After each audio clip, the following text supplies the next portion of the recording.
Emma Carter had rehearsed her answers in the bathroom, mirror for 3 nights straight. But none of that mattered the moment. She stepped into the glass elevator of Whitmore Tower and watched the city of Chicago shrink beneath her feet. Her hands were shaking, not because of the height, but because this interview was the only thing standing between her and eviction. 26 years old, a business degree she was still paying off, and a mother back in Ohio who thought her daughter had already made it big in the city. Emma had let her believe that lie for almost a year now, because the truth was smaller and sadder. 3 restaurant jobs, 1 repossessed car, and a studio apartment she shared, with a roommate who never remembered to pay her half of the water bill. The elevator doors opened onto the 40th floor, all chrome and hush and the smell of expensive coffee.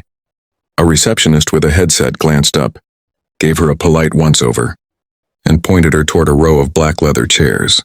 Emma sat, smoothed the wrinkles out of her blazer, the only blazer she owned, and stared at the frosted glass doors marked, Executive Office R. Hale. She didn't know much about Robert Hale, only what the job posting had said.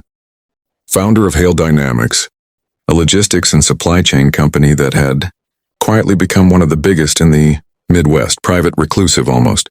There were no photos of him online, no interviews, no social media presence, just a name on letterhead and a reputation for being fair but exacting, the kind of man employees either loved or feared, sometimes both in the same breath.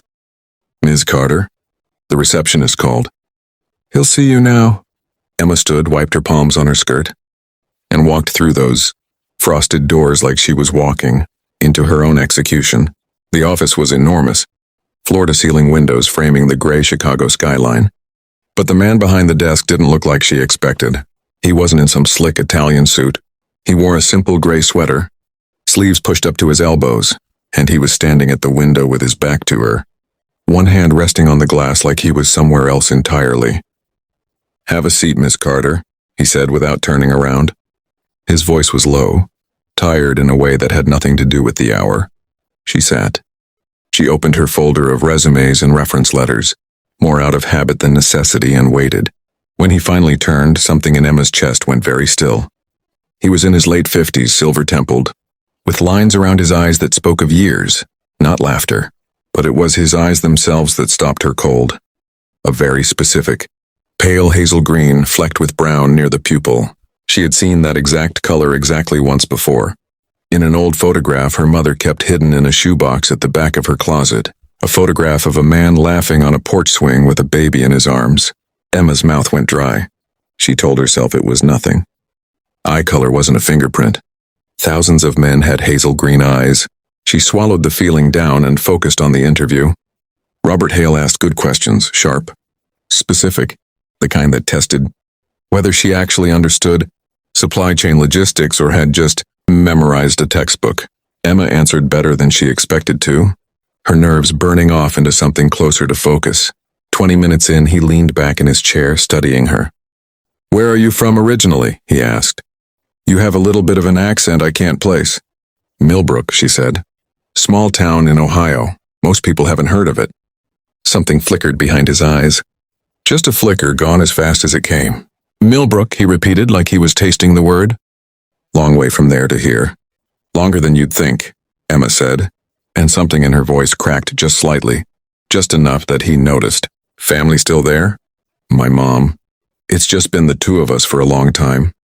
She hesitated, then added, mostly to fill the silence. My father left when I was 11. Never came back. My mom always said something happened to him, but she'd never really say what. I stopped asking a long time ago. The room went quiet. Robert Hale's jaw tightened almost imperceptibly. He looked down at her resume like he was reading a language. He'd forgotten how to speak. I'm sorry to hear that, he said finally. And his voice had changed, gone rough at the edges. That's a hard thing for a kid to carry. Emma shrugged. The practiced shrug of someone who'd built a callus over the wound years ago. You get used to carrying things. He didn't say anything else about it. The interview wrapped up 10 minutes later with the usual pleasantries. A promise to be in touch by the end of the week. A handshake that lingered maybe 1 second too long. Emma walked out of Whitmore Tower with her heart still hammering, telling herself it was just nerves, just the ordinary ache of hoping too hard for something. She got the job 2 days later. An email, official and clipped, welcoming her to Hale Dynamics as a junior operations analyst. Emma cried in her kitchen, the good kind of crying, the kind that comes with relief instead of grief for once. She called her mother, and for the first time in months, she didn't have to lie about how well things were going.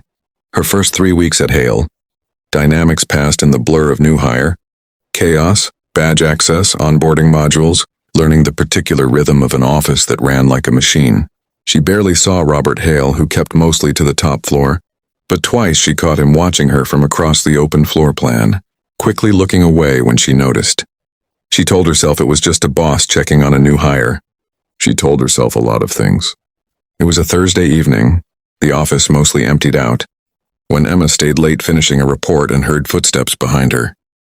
She turned to find Robert Hale standing at the edge of her cubicle, hands in his pockets, looking like a man who'd been standing there working up courage for longer than was comfortable. "Emma," he said. "Not Miss Carter, just Emma. Do you have a minute?" She nodded, throat suddenly tight for no reason she could name. He sat down in the empty chair across from her desk, and for a long moment he just looked at her, really looked, the way you look at something you're afraid might disappear if you blink. 15 years ago, he said slowly, I lived in a town called Millbrook, Ohio. Emma's pen slipped out of her fingers. I had a daughter, he continued, voice shaking now, all the polished executive calm stripped away. 11 years old. Dark hair, gray eyes, stubborn as hell. Always drawing horses in the margins of her homework. He swallowed hard. I had a partner in a business deal who turned out to be laundering money through accounts with my name on them. Federal agents showed up at my door on a Tuesday morning. I had about 6 hours to disappear before it became something my daughter would have had to carry for the rest of her life. A father indicted, a family destroyed, her name dragged through every paper in the state. I thought if I vanished, if I let everyone assume I'd abandoned them, at least my little girl would just grow up thinking her father was a coward, not a criminal. I thought that was the kinder lie. Emma couldn't speak. She just stared, hands pressed flat against her desk like she needed something solid to hold on to. It took federal investigators 6 years to clear my name completely. Robert went on. By then I'd built a life under a different name, in a different state, terrified that if I ever came back, ever tried to explain, I'd only make things worse. So I told myself the coward's story was already told. I let it stay told. I built this company from nothing. Told myself it was for her someday, some way, even though I had no idea how I'd ever face her again. His eyes were wet now, unashamed. And then 3 weeks ago, a young woman walked into my office looking for a job, with my mother's cheekbones and my late father's eyes, and she said the word Millbrook. And I have not slept a full night since. Emma's whole body had gone numb. She started and couldn't finish the sentence. I'm your father, Robert said. I'm so sorry. I'm sorrier than I have words for. I don't expect you to forgive me. I don't even know if I forgive myself. But I couldn't keep pretending. I didn't know who was sitting 40 feet from my office every single day.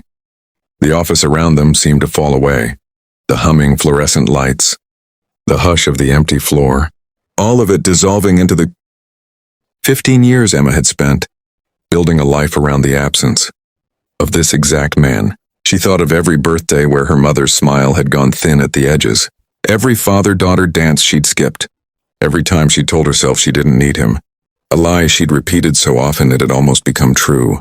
She wanted to scream at him. She wanted to walk out and never come back. And underneath all of that, in some small, stubborn corner of her chest that had never quite stopped hoping, she wanted, more than anything, for this to be real. Prove it, she whispered, though she already believed him, though some ancient animal part of her had recognized him the second she'd looked into those hazel green eyes. He reached into his jacket and pulled out an old, worn photograph, the same one she realized with a jolt, the one from her mother's shoebox, a duplicate he must have kept all these years, a man on a porch swing laughing, a baby in his arms. Emma began to cry silently at first, then in great heaving sobs that surprised her with their force, 15 years of unspoken grief finally finding a door. They talked until midnight that night in the emptied office. Two strangers who shared a bloodline and a decade and a half of stolen time.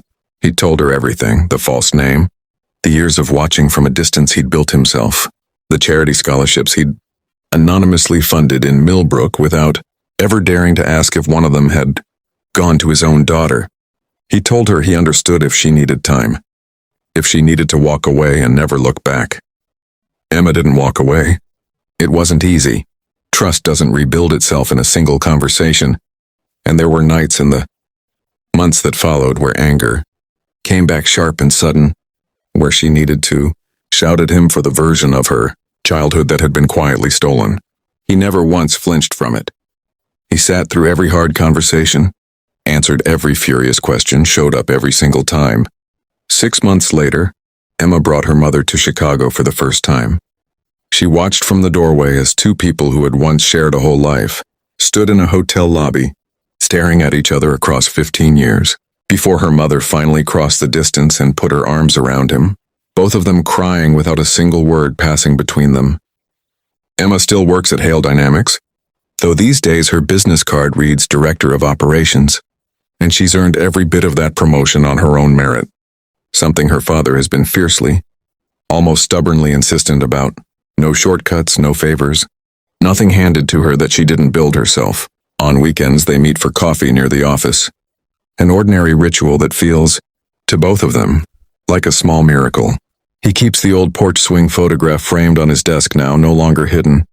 Sometimes Emma thinks about the version of that Tuesday morning where she almost turned down the interview, almost let her nerves win, almost never walked through those frosted glass doors at all.